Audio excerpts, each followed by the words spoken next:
बजने से काम, सांवरे की बंसी को बजने से काम, राधा का भी शाम वो तो मीरा का भी शाम, राधा का भी शाम वो तो मीरा का भी शाम। কেমন আছো মেঘলা? তুমি কেন শ্রীপুরে এলে? আমি শুধু এটুকু বলতে এসেছি যে তুমি না চাইলে কিন্তু কিছু হবে না, আমি কিছু হতে দেব না। আমি তো আগেই বলেছিলাম, তখন কেন শুনুনি? আগে শুনিনি বলে যে এরপরেও কোনোদিন শুনবো না তার তো কোনো মানে নেই মেঘলা। আর তাছাড়া আগে আমি সত্যিই জানতাম না তোমার আমাকে এতটা অপছন্দ। না অনুরাগদা, তোমাকে আমার অপছন্দ নয়, দিদির বর হিসাবে আমার তোমাকে খুব পছন্দ। দিদির বর হিসেবে যাকে পছন্দ তাকে নিজের বর হিসেবে অপছন্দ, এই দুটোর মধ্যে কিন্তু কোনো পার্থক্য নেই মেঘলা।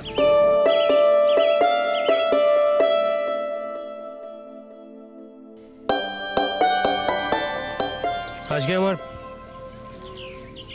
খুব ইম্পর্ট্যান্ট একটা কনফারেন্স ছিল মেঘলা।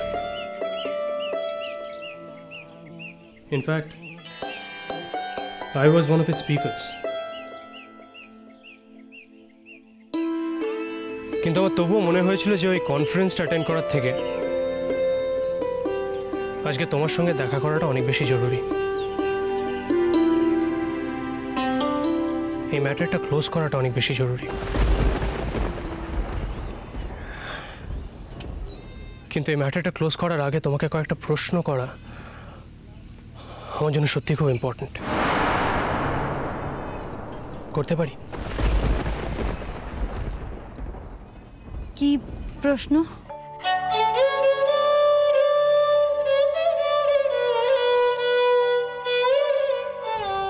তোমার বাড়িতে কি তোমাকে খুব প্রবলেম ফেস করতে হচ্ছে? আমি বোধহয় ব্যাপারটা অনুমান করতে পারছি। ইনফ্যাক্ট অনুমান করতে পারছি বললে ভুল হবে। ব্যাপারটা আমি নিজের কানে শুনেছি মেঘলা।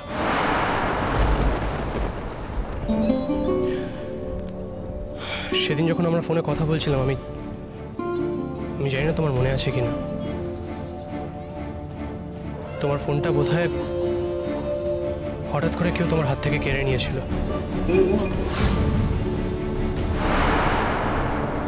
তারপরে তোমার মা আর তোমার দিদি তোমায় যা যা বলেছে সবটাই কিন্তু আমি শুনেছি।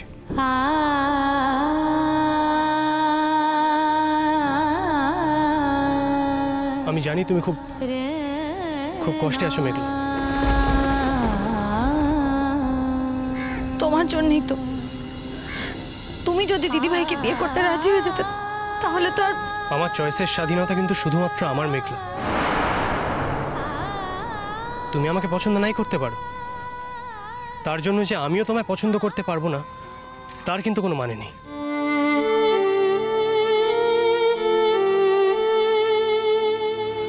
চোখের জলটা মুছে নাও মেঘলা। এত দূর থেকে কিন্তু আমি তোমার চোখে জল দেখতে আসিনি। আমি বরং এসেছিলাম যে তোমায় সুখী রাখার যদি কোনো উপায় আমি বের করে এখান থেকে যেতে পারি। বাড়িতে সবাই আমাকে ভুল বুঝছে, ভাবছে আগে থেকেই, প্রথম থেকেই আমি। আগে থেকেই তো তুমি নয়, আমি প্রথম দিন থেকে। যবে তোমাকে প্রথমবার দেখেছিলাম তবে থেকে। কিন্তু তাতে তো আমার কোনো দোষ নেই। আমারও তো কোনো দোষ নেই মেঘলা। কাউকে অপছন্দ করা যখন দোষের নয়, তখন কাউকে পছন্দ করা দোষের হবে কেন?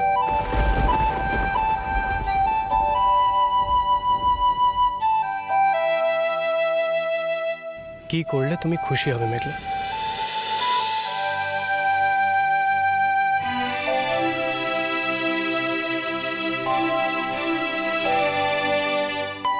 মেঘলা, তোমার মনে আছে পাহাড়ে আমি তোমাকে বলেছিলাম যে আমি তোমাকে একটা গিফট দেব, কিন্তু সে গিফট পেয়ে যদি কোনো মানুষ আনন্দ পাওয়ার বদলে দুঃখ পায়, কষ্ট পায়, তাহলে সেই গিফটের বদলে তার কাছে সত্যি থাকার কোনো প্রয়োজন নেই।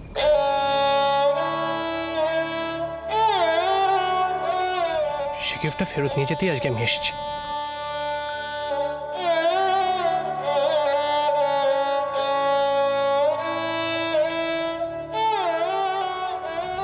অনুরাগদা, তুমি যদি এখনো দিদিভাইকে বিয়ে করতে রাজি হয়ে যাও তাহলে। তুমি আমাকে পছন্দ করো না সেটা আমি মেনে নিয়েছি মেঘলা, কিন্তু তার মানে এই না যে তুমি আমাকে ইনসাল্ট করতে পারো, অপমান করতে পারো। না না, আমি তোমাকে অপমান করি। করেছো এবং করছো। তুমি সত্যি কিছু বুঝতে পারছো? ছাড়, আমি শুধু এইটুকু বলতে এসেছি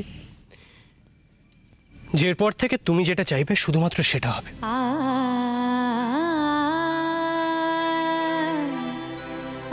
অন্তত আমাদের ব্যাপারে, তোমার আর আমার ব্যাপারে। আমি আবার কি চাইবো?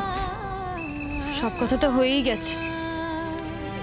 তাছাড়া আমি বাবিকে কথা দিয়েছি, এখন যদি আমি অন্য কিছু বলি তাহলে বাবি ভাববে সেই সমস্ত সমস্যা আমি তৈরি করেছি, আর সবাই মিলে আমাকেই ভুল বুঝবে, আমাকেই বকবে। বকবে না মেঘলা, কেউ তোমাকে কিচ্ছু বলবে না। আমি সবটা ম্যানেজ করব, সমস্ত রেসপন্সিবিলিটি আমার। কিন্তু তুমি তো বাবির সাথে কথা বলে বাবিকে রাজি করিয়েছো। এবার আমি বলবো, বিয়েটা এই মুহূর্তে আমার জন্য করা সম্ভব নয়। এখন আমি বিয়েটা করতে পারবো না।